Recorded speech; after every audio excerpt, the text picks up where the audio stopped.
어쩔 수 없는 일들에 대처하는 법. 안녕하세요. 저는 세상 모든 지식을 책으로 배우는 남자 박 작가입니다. 오늘은 박 작가의 5분 철학 코너입니다.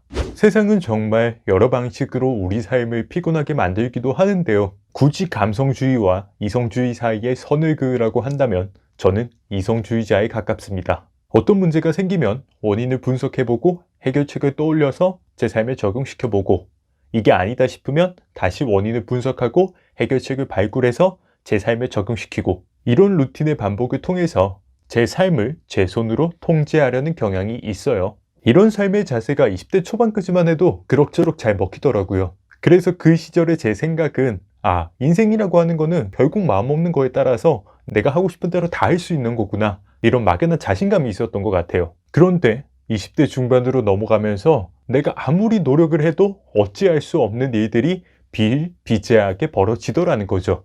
처음엔 인정하기 싫어서 매달렸어요. 어떻게든 고쳐보려고 말이에요. 그런데 그런 마음을 먹을수록 삶에서 점점 더 통제할 수 없는 부분들이 생기더라는 거예요. 예를 들면 일기예보에 없던 비가 갑자기 내려서 제가 흠뻑 젖어버린다든지, 아니면 제가 벤치에 앉아 있는데 길 가던 애기가 와서 제 신발에 음료수를 쏟아버리는 경우도 있었고요.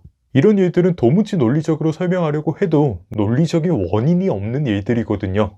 그냥 일어난 거예요. 코로나도 마찬가지죠. 저는 프리랜서로 일을 하기 때문에 일 하나가 잘못 틀어지면 당장 제 월급이 깎이거든요. 웃긴 게 뭐냐면, 이게 제 실수로 벌어졌으면 제가 이해라도 할 텐데, 코로나도 그렇고요. 보통은 제 동료들이 실수를 해서 어쩔 수 없이 제 월급이 깎이는 경우가 일상다반사입니다. 뒤돌아서 생각해보면 이거 전부 다 별일도 아니거든요.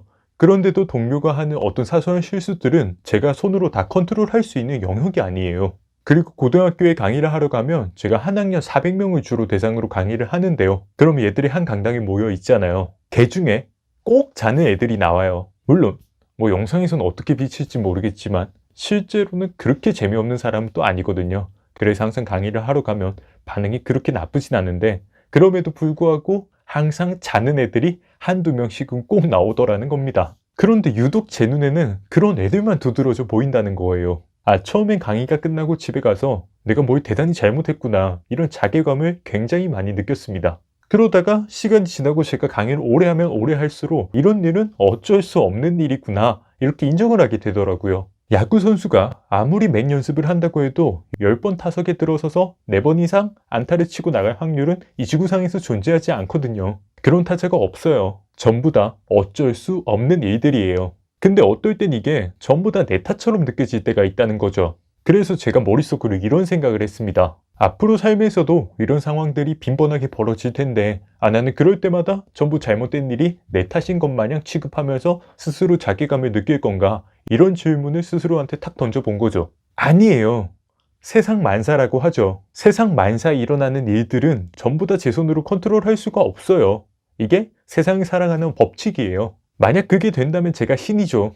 그래서 삶에서는 어쩔 수 없이 어쩔 수 없는 일들이 빈번하게 벌어진다는 겁니다. 그리고 여기에 대한 해결책은 어쩔 수 없는 일들의 대부분은 어쩔 필요가 없는 일들일 수 있다는 겁니다. 종의 기원을 쓴 진화론의 창시자 찰스 다윈은 이렇게 말했습니다. 일반적으로 가장 강하거나 가장 똑똑한 종이 살아남을 것 같지만, 역사적으로 봤을 때 환경 변화에 가장 잘 적응하는 종만이 끝까지 살아남았다. 어쩔 수 없는 일들이 일어난다면 조금 속은 쓰리겠지만, 그럼에도 그게 전부 다 내 잘못은 아니라고 인정을 하고 그런 환경 변화에 빨리 적응해 나가는 것이 우리가 삶을 좀 더 윤택하게 사는 방법이 아닐까, 저는 그런 생각이 들었습니다. 관련 내용이 좀 더 궁금하시다면 찰스 다윈의 종의 기원이라는 책을 읽어보실 것을 추천드립니다. 그럼 오늘도 여러분들의 완독과 건강한 삶을 박 작가가 응원하도록 하겠습니다. 안녕!